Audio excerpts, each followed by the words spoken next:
Magandang hapon sa ating lahat. Narito update sa magiging lagay ng ating panahon. Wala tayong minomonitor na low pressure area o bagyo na posible pong makaapekto sa ating bansa. Pero yung amihan, patuloy pa rin po magdudulot ng mga light to moderate rain sa may bahagi po ng Batanes.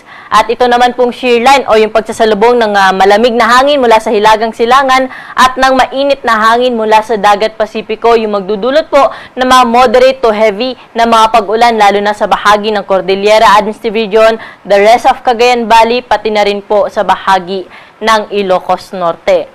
At dahil nga po sa shear line ay naglabas po tayo ng weather advisory sa may bahagi ng Cagayan, Isabela, Kalinga at Apayao dahil within the next 24 hours or ngayong hapon hanggang bukas po ng hapon ay posible silang makaranas ng moderate to heavy na mga pag-ulan kaya pinag-iingat po natin yung ating mga kababayan dyan lalo na po yung mga nakatira sa low-lying areas at sa bulubunduking lugar sa posibilidad ng mga pagbaha at mga pagguho ng lupa dahil nga po ilang araw na sunod-sunod sila ay nakakaranas ng mga pag-ulan kaya mataas na ho ang tsansa na yung mga pag-ulan na inaasahan natin within the next 24 hours ay magdulot nga po ng mga pagbaha at pagguho ng lupa kaya doble ingat po sa ating mga kababayan. At pagdating naman po ng bukas ng hapon hanggang Sabado ng hapon sa may bahagi ng Cagayan, pati na rin po sa Apayao ay posible pa rin yung moderate to heavy na mga pag-ulan. Kaya po, pinag-iingat nga po natin yung ating mga kababayan at patuloy po mag-antabay sa mga update po na ating inilalabas patungkol po dito sa mga pag-ulan na dala ng shear line. At pwede rin po nilang bisitahin yung social media accounts na ating Northern Luzon PRSDs dahil sila rin po ay nagbibigay ng mas localized na update dito po sa mga nabanggit na lugar patungkol po sa mga pag-ulan na dala ng shear line.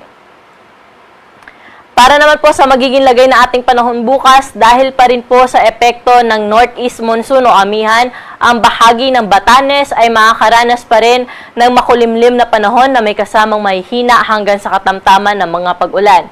Pero dahil naman po sa shear line, ang bahagi na Ilocos Norte, pati na rin po ang Cordillera Administrative Region, pati na rin itong Isabela at Cagayan or sa malaking bahagi po ng Cagayan Valley Region ay makakaranas din po ng maghapong maulap na kalangitan at may kalat-kalat na mga pag-ulan, mga pagkidlat at pagkulog. Pero dito po sa atin sa bahagi ng Metro Manila, pati na rin po sa ibang bahagi pa ng Luzon, generally, magiging maaliwalas po yung ating panahon bukas at kung may mga pag-ulan man po tayong maranasan, panandalian lamang, madalas sa hapon at sa gabi. Temperatura natin bukas dito sa Metro Manila ay mula 24 to 32 degrees Celsius, sa Tagaytay 20 to 30 degrees Celsius. Sa Baguio City, may kalamigan pa rin na abot lamang o magre-range lamang sa 16 hanggang 23 degrees yung agwat ng temperatura. Pero sa Lawag, 24 to 30 degrees ang agwat ng temperatura. Dahil nga maulan pa rin sa bahagi ng Tuguegarao sa may Cagayan Valley Region, dito po sa may Tuguegarao, nasa around 28 lamang po yung kanilang maximum temperature. Samantala sa may Legazpi City ay 25 to 32 degrees Celsius. Sa mga kababayan naman po natin sa Puerto Princesa, 26 to 33 degrees yung agad ng temperatura, hanggang 32 degrees naman ang maximum temperature sa may Calayan Islands. Sa mga kababayan naman po natin sa bahagi ng Visayas at Mindanao, wala ho tayo inaasahan dyan na weather system na posible magdulot ng malawakang mga pag-ulan. Kaya magpapatuloy yung kanilang nararanasan na maaliwalas na panahon, lalo na sa umaga hanggang tanghali. Pero pagsapit ng hapon at gabi, maging handa pa rin sa posibilidad na mga panandaliang buwas ng pag-ulan dala ng localized thunderstorm. Temperatura natin bukas sa bahagi ng Tacloban ay 25 to 32 degrees Celsius, Metro Cebu 25 to 31 degrees at 25 to 30 degrees naman sa bahagi ng Iloilo City. Dumako na po tayo sa may Cagayan de Oro, 24 to 32 degrees agad ng temperatura, Davao aabot sa 34 degrees ang maximum temperature at 33 degrees naman sa bahagi ng Zamboanga City. Sa mga kababayan naman po natin na maglalayag, wala tayong gale warning na nakataas sa anumang baybayin ng ating karagatan, kaya malaya po sila makakapalaot sa anumang baybayin ng ating dagat. At generally, magiging banayad hanggang sa tamtaman po yung pag-alon po natin sa malaking baybayin ng ating bansa, pero sa Northern Luzon area, moderate to rough sea condition pa rin po yung ating inaasahan dyan, kaya ingat po sa ating mga kababayan na papalaot.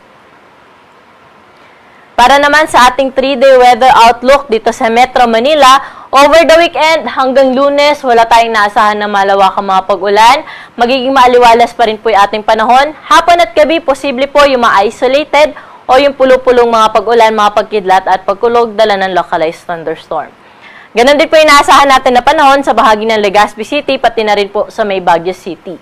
At ang temperatura natin bukas dito sa Metro Manila or for the next 3 days, yung temperatura po natin dito sa Metro Manila ay mula 24 hanggang 32 degrees Celsius.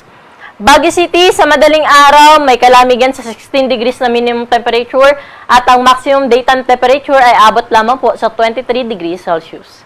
Pero sa Legazpi City, 25 to 32 degrees ang agwat ng temperatura.